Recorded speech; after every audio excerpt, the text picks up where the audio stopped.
So I've been watching Amazon's The Wheel of Time adaptation before it comes out this Friday. 3 episodes come out on Friday, and I will be reviewing each of them. I've also written a review of the first 4 episodes. I have screeners for 6, but I've been sort of taking my time because I am writing these individual reviews for each episode. Also, I don't want to get too far ahead.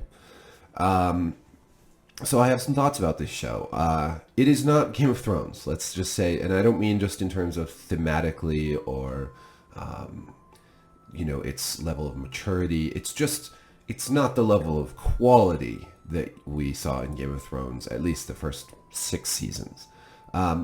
Production-wise, I mean, especially. My biggest problem with Wheel of Time so far is just that a lot of it feels fake.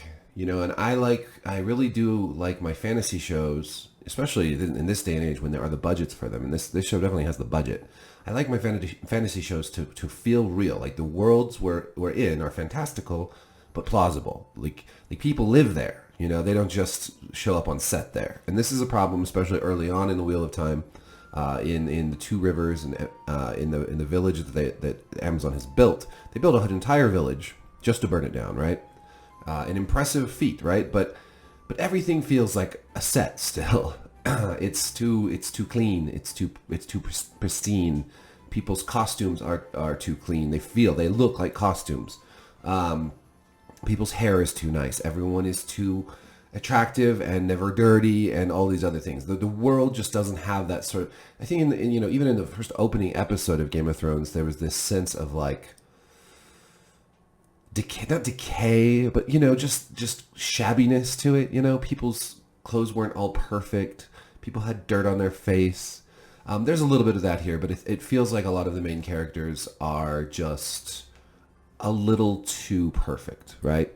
This was a strong impression I had in the first episode, that we were about to get into something like a CW production where a bunch of beautiful young people had a love quadrangle or whatever.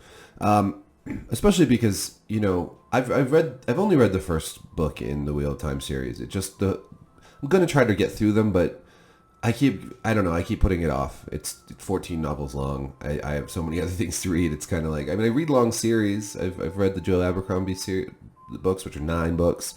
The Expanse, I've read all 9 of those, including the one that's not out yet. So I have a review of that coming.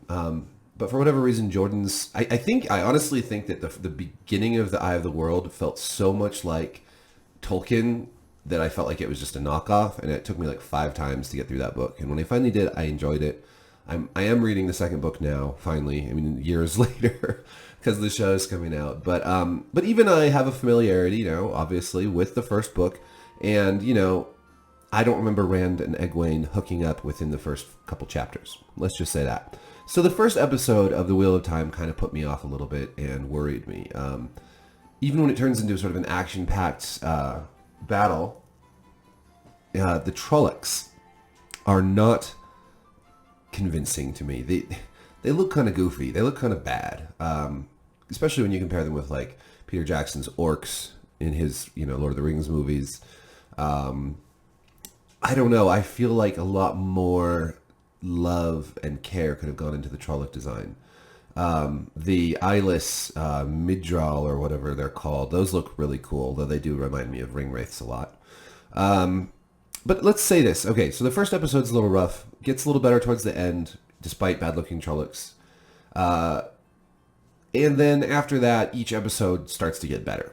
Largely based on sort of the strength of the cast, I would say.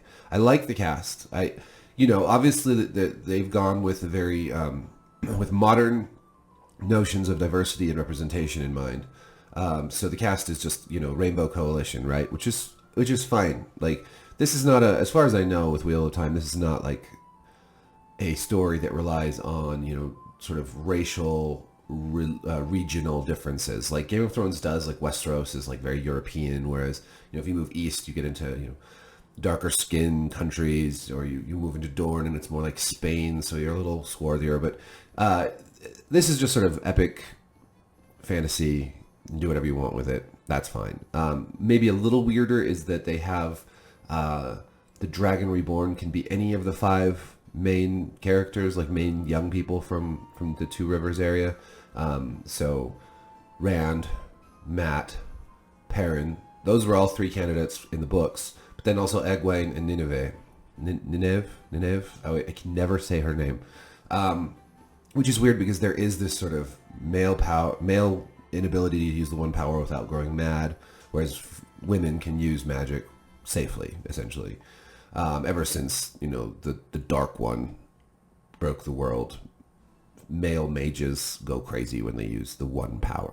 So the Dragon Reborn sort of fits right into this. He's like the one that can fix everything, or destroy everything worse because of this the curse on sort of the male magicians or magic users. But it's weird to sort of say, well, no, it can be a man or a woman, because it sort of messes with that binary of and I think that's because we have moved into an era where gender binary is, we have a non-binary gender mode of thinking now. But it doesn't really work here, and I just wish they would just stick to it and just say whatever. Kind of like Dune, you get the Ben Gesserit and the Kwisatz Haderach. I mean, like, that's all kind of dated in terms of like what people think of gender now, but it's still a story that you're just retelling, and you might as well just stick to it. Like, whatever. There's newer fantasies, newer stories to be told where you can ditch that sort of dated dichotomy, but for this story it seems to work best just to stick with it, and for the most part they do. Male mages still go crazy if they use it. Logain is still, like, has gone cuckoo, even though he's probably a good guy. He's gone crazy because he uses the one power and thinks he's the Dragon Reborn. In terms of the cast, though, I really do think everyone is pretty strong. I really like who they cast for Perrin and Mat. I know he's being recast for the 2nd season, which is weird, but I really like the actor that plays him. I really like the actress who plays Egwene. Less fond of Nynaeve's. I don't know, maybe it's just because she's written very, like, angry all the time, and I just find characters who are angry all the time sort of blah. I think that will change and is changing, but in her most important bits, it's just kind of like eye rolling as far as I'm concerned. I love the actor for Lan. Lan it's Daniel Henney, and he is fantastic. I never pictured Lan, as an Asian character, but it works great, and it kind of have this sense of someone from, like, this far off land, the Borderlands or whatever, and he just has a great as a strong silent type. He has a great performance that has a lot of, like, undertones and subtleties and humor and sometimes very kind of poignant performance. And so I think of all the cast, he's my favorite right now. Rosamund Pike is the big name here, playing Moiraine, the Aes Sedai who was trying to find the Dragon Reborn, and she's great. I mean, she's fine. I think Moiraine is a fine character, not that interesting, I guess. But she's, I guess, a good sort of central figure to kind of bring all these other figures together. And, beyond that, I think it's an exciting story. I think they've done a good job cutting it down. They obviously have to cut a lot to fit a whole book and maybe some more into 8 episodes. So they've cut a lot of points. They've cut a lot of stuff, but what they've cut makes sense. Pacing is pretty decent. It's not the best. There's some, especially in the first episode, I'm going to keep going back to that one. The pacing seems really off. It's a rough start, but it gets more exciting and more engaging as you go along. And I know I'm looking forward to watching the next episode. I just have to write my reviews of the first 4 before I can go on and watch the next 4. You know what I mean? So, or I'll start to get them all jumbled up in my head. So anyways, yeah, I will have individual episodic reviews on my Forbes blog, and I may do individual recaps here, but probably not for the first 3, just because that's too much to get done in time for tomorrow.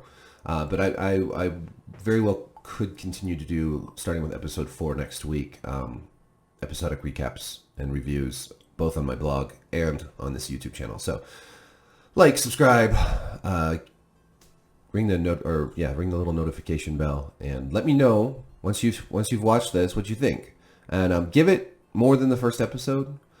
I think if I'd only watched the first episode and give it up, like, that would have been a shame. But I could see a lot of people doing it because it's just not the strongest. It's just, there are some shows, like, start off with a bang. This one sort of starts off, I mean, there is a bang, but it comes at the very end of the episode, and it's it's not as convincing as it could be. So, but stick with it. Let me know what you think, and thanks for watching. Peace.